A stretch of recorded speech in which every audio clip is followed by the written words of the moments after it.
BEd first year first semester paper 104 unit 1। चलिए शुरू करते हैं। वैदिक काल की शिक्षा की पद्धति थी ये मौखिक थी, याद रखिएगा। वैदिक काल की शिक्षा पूर्ण रूपेण विकास क्या है? बौद्धिक विकास।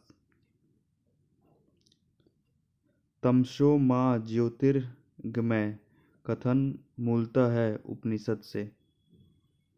भारतीय संस्कृति में रीत शब्द का अर्थ है प्राकृतिक नियम। सत्यमेव जयते शब्द किस उपनिषद से लिया गया? मुंडक उपनिषद से।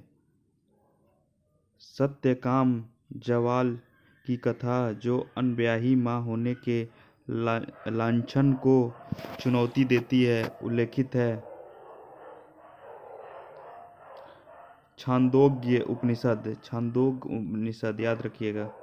छांदोग उपनिषद। सरगम सरगम सरगम सरगम वंश मान्यवतर और वंशानुचरित संकेतक है पुराणों के। वैदिक काल में अस्पृश्यता का आधार था व्यवसाय। संस्कारों की कुल संख्या कितनी है? 16। आरंभिक वैदिक काल में वर्ण व्यवस्था आधारित थी व्यवसाय पर। वेद का अर्थ होता है ज्ञान। जीविकोपार्जन हेतु वेद वेदांग पढ़ने वाला अध्यापक कहलाता था उपाध्याय। गायत्री मंत्र की रचना किसने की थी? विश्वामित्र। आर्यों को एक जाति मानने वाला पहला यूरोपियन कौन था? Max Muller. उपनिषद क्या है? कथा संग्रह।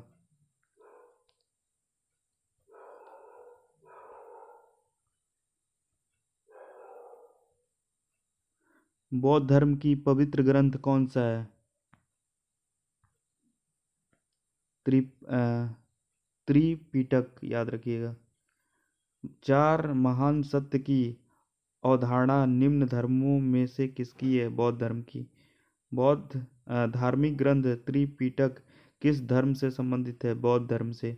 बौद्ध युग में कितनी महाजनपद अस्तित्व में थी? 16 महाजनपद।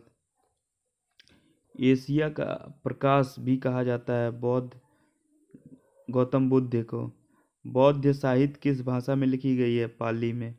महर्षि गौतम का संबंध किस भारतीय दर्शन से है? न्याय। भारतीय कला का वह कौन सा स्कूल है जो ग्रेको रोमन बौद्ध आर्ट के नाम से जाना जाता है? गांधार। गांधार कला किन दो कलाओं का संयोजन है? हिंदी और चीनी। बुद्ध के उपदेश किस भाषा में थे? पाली। निम्न में से कौन सा एक बुद्ध की शिक्षाओं का संग्रह है? त्रिपिटक। विक्रमशिला बिहार का संस्थापक कौन था? धर्मपाल। प्रथम बौद्ध संगीति कहाँ संपन्न हुई? राजगृह में। प्रव्रज्या संस्कार किस युग में होता था? बौद्ध युग में। बौद्ध युग शिक्षा का पाठ्यक्रम क्या था? निवारण की प्राप्ति। निम्न में से बौद्ध शिक्षा का केंद्र था गिरनार। बौद्ध युग में शिक्षा में प्रवेश की अवधि क्या थी? 6 वर्ष। प्राथमिक शिक्षा बौद्ध युग में कहाँ दी जाती थी? मठों में।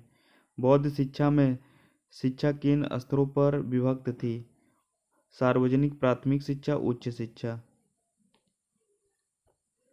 इस्लामी शिक्षा का मुख्य उद्देश्य क्या था?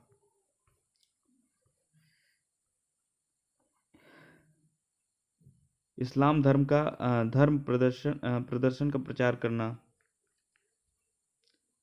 किस युग में शिक्षा के लिए मकतब और मदरसा होता था? इस्लाम शिक्षा। इस तरह हमारा यूनिट 1